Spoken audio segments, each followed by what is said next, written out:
XRP family, thank you guys for joining the video for today. So here we can see guys, Ripple's Antonia O'Gorma representing to the IMF on cybersecurity XRP ledger. Plus Ripple is the only company that monitors and reports suspicious activity on the blockchain. Now, here you can see guys, why this is one of the most important points why they want to move to blockchain. They want everything registered. They want to see everything on a track record, and that is only possible with the XRP ledger, where everything is done very efficiently, right? Ripple is the only company that monitors and reports suspicious activity on the blockchain. Let's take a look. Step further, even if we did introduce AML regulation that was globally applicable to all institutions, all digital currency exchanges, irrespective of jurisdiction, I want to tell you it won't really, it's not going to be able to effectively handle the transaction risk. Because all transactions are happening underneath, on the blockchain, underneath these digital currency exchanges. The transactions that are going through the exchanges, yes, they're going to be monitoring that type of activity, but who is monitoring the transactions that are conducted on the blockchains themselves? There is no financial institution today, there's no company today, with the possible exception of Ripple Labs, that has been required by regulators to monitor and report on suspicious activities that are being conducted on the blockchain. Digital wallets. They can be established on the blockchain by anyone from anywhere. They don't have to be opened through a digital currency exchange. They have global reach once they're opened for instant access to cross-border transfers, and they're easily accessible via the internet. I want to give you an idea. This is what a digital wallet address looks like on a blockchain. I've given you an example here of a Ripple wallet address here, and there's a Bitcoin wallet address. That's what you see on a blockchain. The cryptocurrencies are transferred from one address to another address, and in most cases, there's no other additional identifying information associated with those wallets. You can't even determine with any degree of confidence where those wallets are located because of IP address spoofing. It masks where the sender is based, and it shows that it's coming from a different location. So what was Ripple going to do?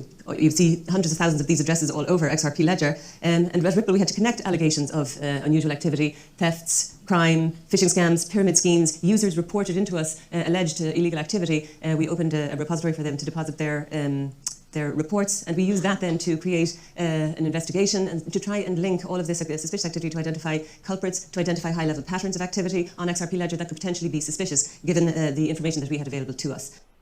Very interesting guys, because this is the first kind of decentralized form of how you can actually have like this monitoring of suspicious activity, because it's based on people who make a report, right? Now, you might think like, hey, it's still centralized, because guys, you need a form of an entity controlling something to a degree, because if you don't have that, this cannot be the future. It cannot be used. Bitcoin, for example, if there is absolutely zero centralization, there's no entity controlling anything, that means it's the Wild West, guys. It cannot be the future. Because why? People will not trust it enough to start using it. People will be scared to a degree to actually put their funds on there, right? There has to be some kind of authority. There has to be some kind of monitoring to actually point out those suspicious activities, because whether you like it or not, guys, yes, we don't like that the government can see all the transactions that we make on our bank account and all that stuff. But listen, when you're scammed or when someone accesses your bank account, you can quickly make a call and they will freeze all the funds or give you back the funds. You cannot do that with crypto. Once it's gone, it's gone. No one can help you. That is not a positive thing. That is not how you can go into the future with payments. That is why Ripple is the solution. This is one of the things that a lot of people really do not consider when they talk about decentralization and centralization. So I think Ripple actually has the perfect midpoint for this.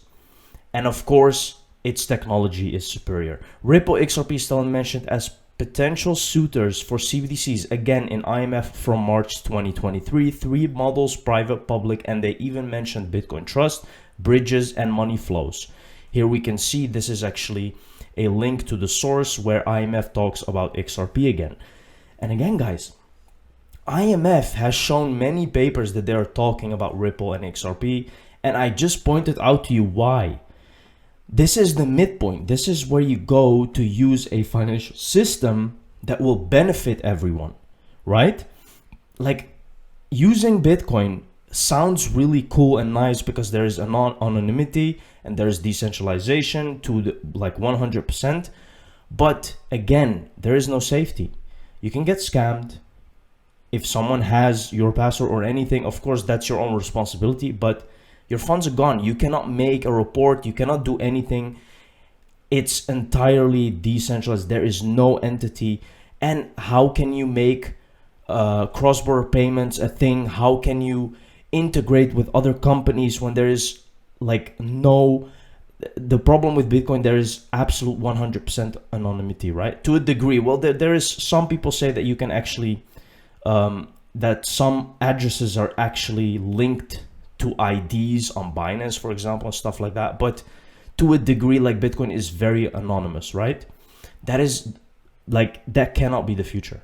That is why XRP is the midpoint. Three models arise: a private settlement asset and marketplace such as Ripple's XRP, an open source marketplace such as the Stellar Foundations, or more recently, DeFi networks and a marketplace and settlement asset based on unbacked crypto assets such as Strike. Here we can see, guys, regulations for FedNow effective October 1st. Again, here's the FedNow that will actually go live in July.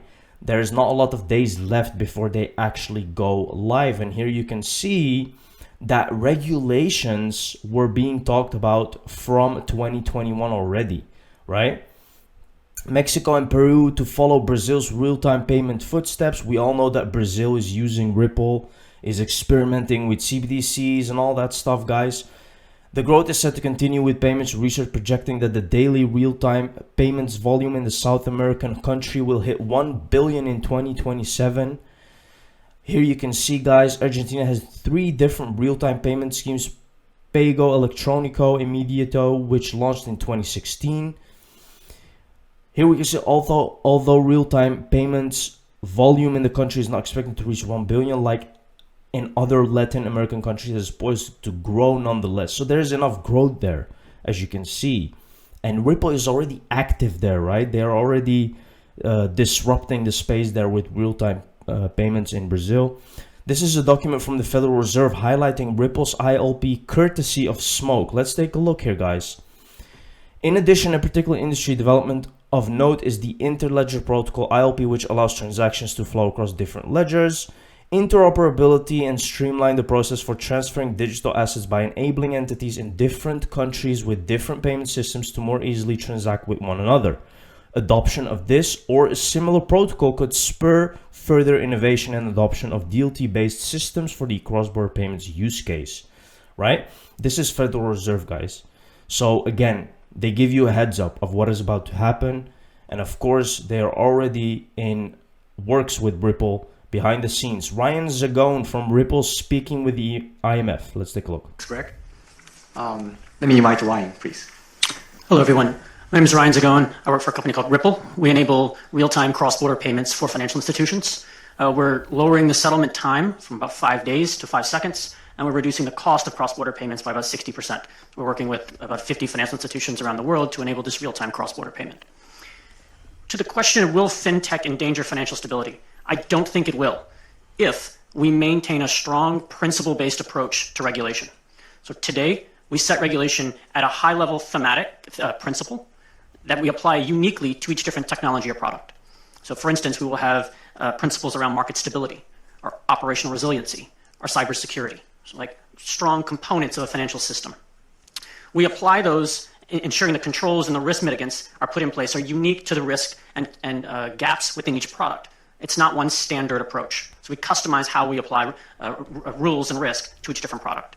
If we continue that approach of a strong principle-based model, I think we will be very effective at identifying and mitigating the risks that may come from fintech.